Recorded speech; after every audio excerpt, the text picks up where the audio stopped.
Welcome back. This is part 2 of the video, the testimonial about my baby, how the Lord spared him.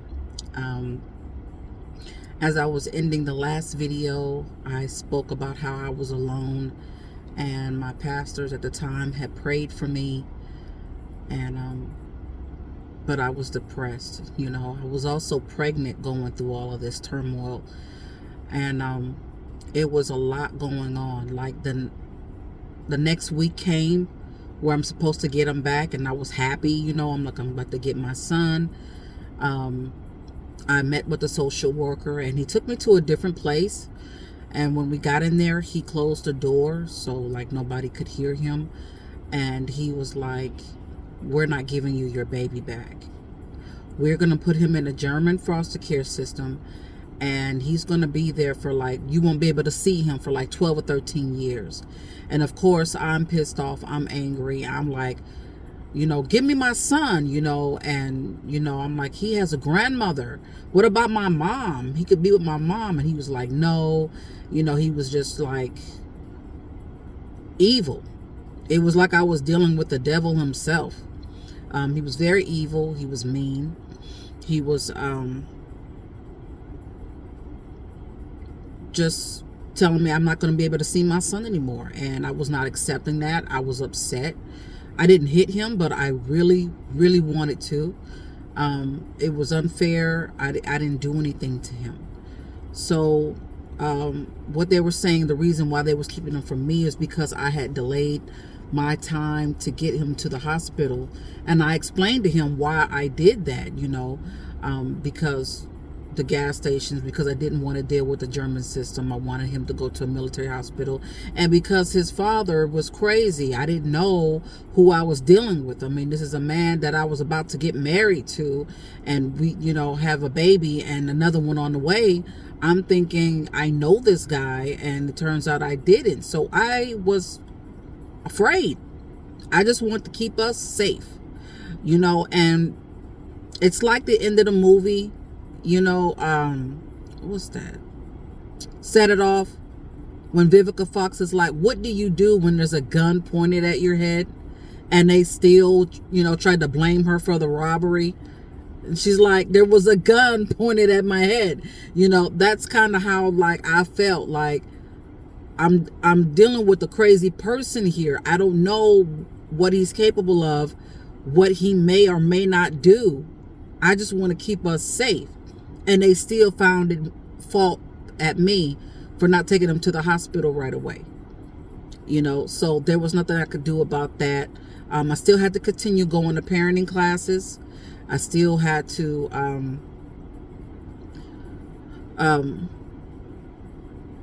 had to meet with the CID, that's the Criminal Investigation Department in the military.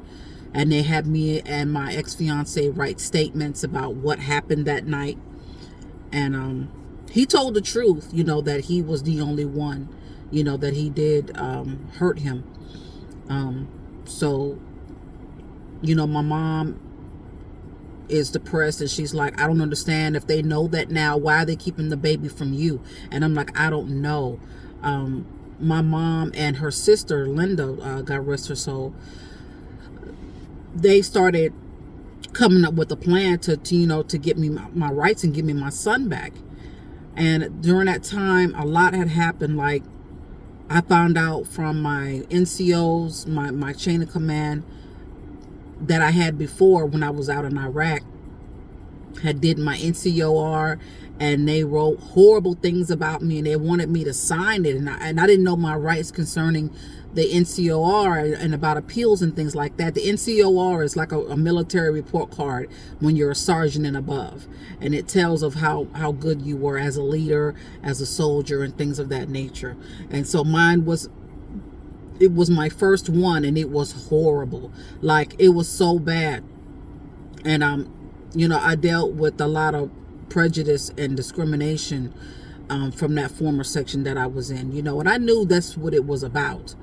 And so I was like, no, I'm not signing this, and meanwhile, my car was not acceptable in the German system because I had a crack on the windshield, and the car engine wasn't, it just wasn't up to standard in their country to drive. It wasn't suitable to drive to their standards. In America, I would have been able to drive it. You know, in America here, they don't care as long as it run and you got tail lights and your signals, you know, lights work.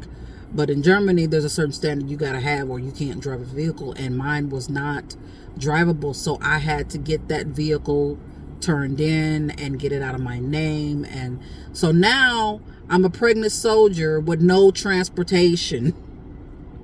And my NCOER is bad. I lost my fiance, and on top, and the worst of it all, I don't even know where my son is. You know, I have no idea, no clue where my baby is. Oh, and at that time I'm pregnant. So it was just hell on earth. I'm like, oh my gosh, Lord, like what do I do? I would be so exhausted at night, you know, reading regulations, trying to find out what I can do to get my son back. And I felt so hopeless. There was nights where I couldn't sleep, and I was restless. You know, I was anxious. And those pastors, they were still in my life, and they were encouraging me, you know, to keep continuing to come to church and be encouraged. And you know, they was praying for me and praying with me, and they would check on me, you know, and that really helped a lot. You know, the Crockett's, they really came through. They really got me through a tough time. And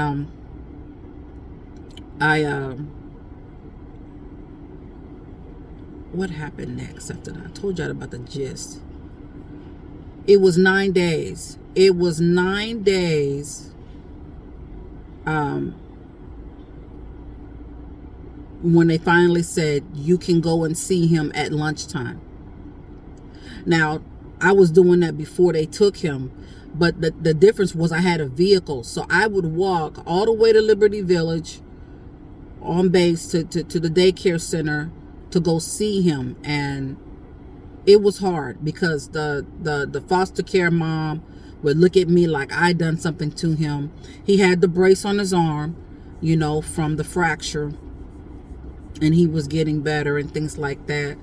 But I was so happy to see him. I couldn't walk fast enough to the daycare center. I mean, it was unbelievable. And so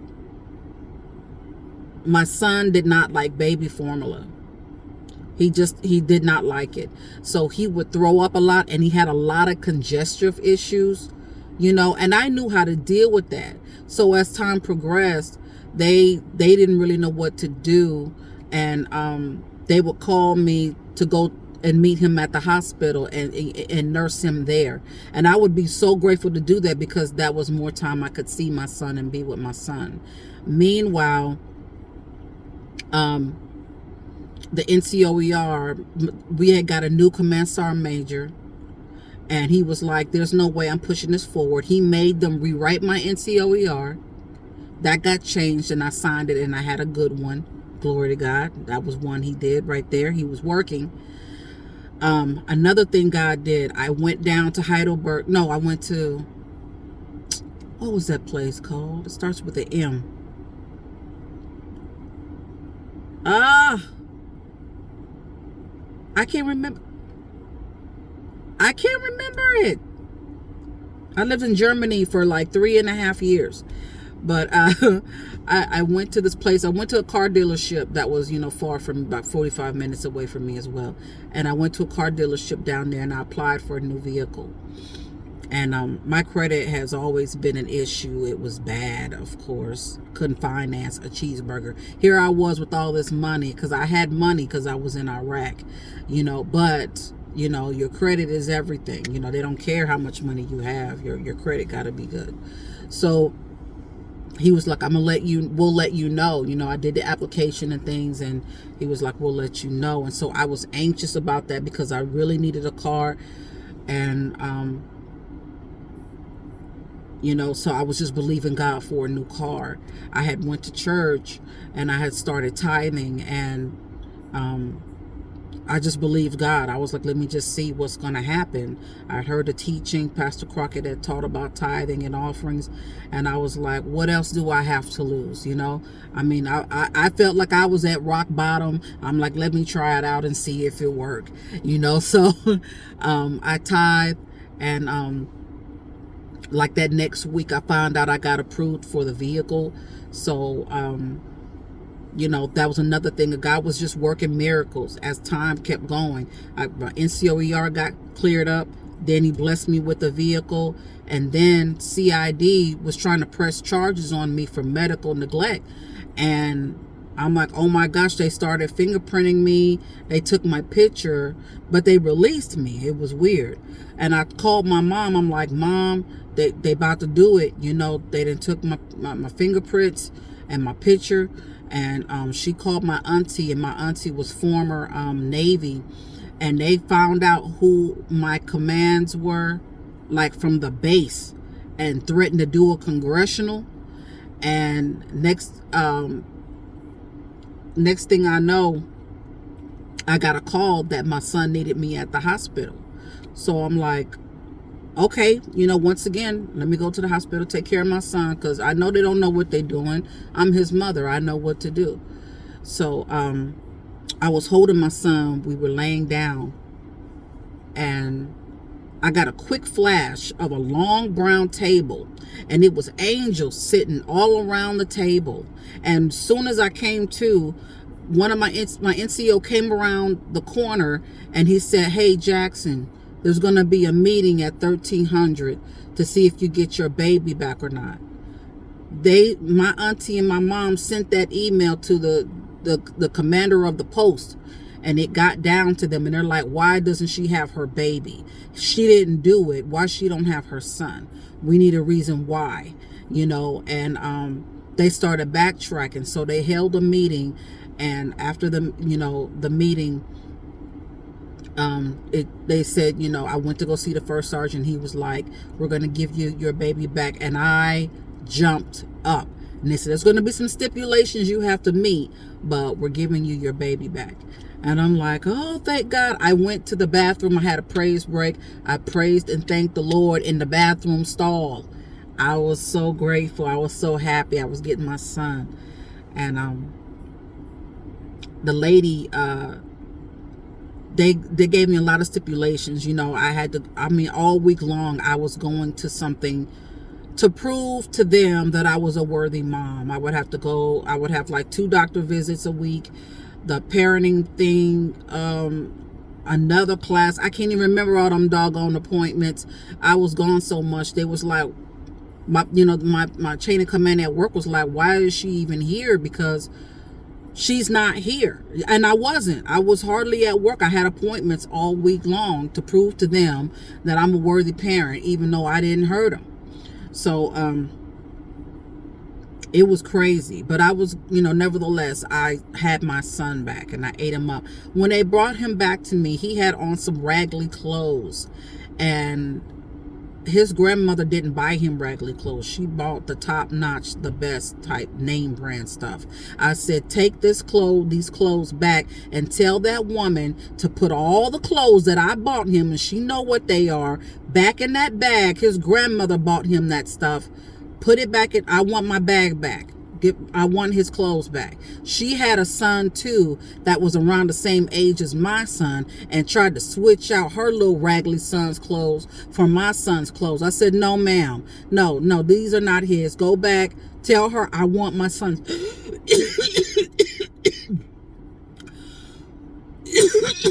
my son's clothes back. Excuse me. So she did, and we got his clothes back. So,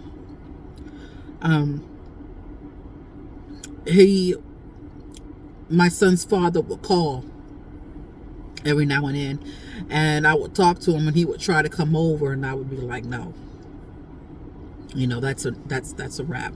But he did buy the baby that I was pregnant with some more clothes, like a lot of clothes. He had his soldier bring it to the house, because I was like, you can have someone, send it, or Somebody got to be with you in order to come over the house. But he couldn't come over by himself. Not after all the hell I had to endure because of what he did. No, you're not even coming in the house. So, you know, that was that. And he moved on very quickly. So, you know, our relationship was like doomed. Well, I mean, not doomed, but over completely. And I kept going to church. And God had blessed. I had my son back. I had to do these stipulations, and I tried to appeal them, but they, you know, denied me. They were like, no, we're still going to, you know, have you do all these things. And it was really unnecessary, and it was really hard because I was pregnant, carrying a toddler, you know, have to get a stroller out and go to all these places all the time. So they switched me to another unit because I was never at work, you know. And that NCO gave me a hard time too. But I had a first sergeant that heard about what was going on and how they railroaded me. And he told me, he said, you know, I heard what's going on with you, Sergeant Jackson, and I'm going to tell you, you're not going to go through that here. Anytime you have any problem, you can come see me and I will help you. And he did. I did. My NCO was an a-hole, and all I would have to do was go see my first sergeant, and he would, you know, straighten them out and get them off my back. But when after a while, I got orders to go to Fort Irwin, California. That was my last duty station. And when I got to California, a lawyer called me from Germany and told me that they wanted me to come back and testify. And, you know, by that time I was almost about to give birth. I was like 7 months pregnant, living in a hotel because housing wasn't available yet. It was just already difficult, you know, for me starting out in a new, you know, work environment and everything, trying to learn the area and all that. And I was like, I don't want to, you know. He said, but Miss Jackson, we just want to let you know that we looked at the x-rays, and he also fractured your baby's stomach from when he squeezed him the first time. Your son, based on the evidence that we have from the x-rays, your son should have been brain dead or dead from enduring the injuries and the things that his father has done to him. And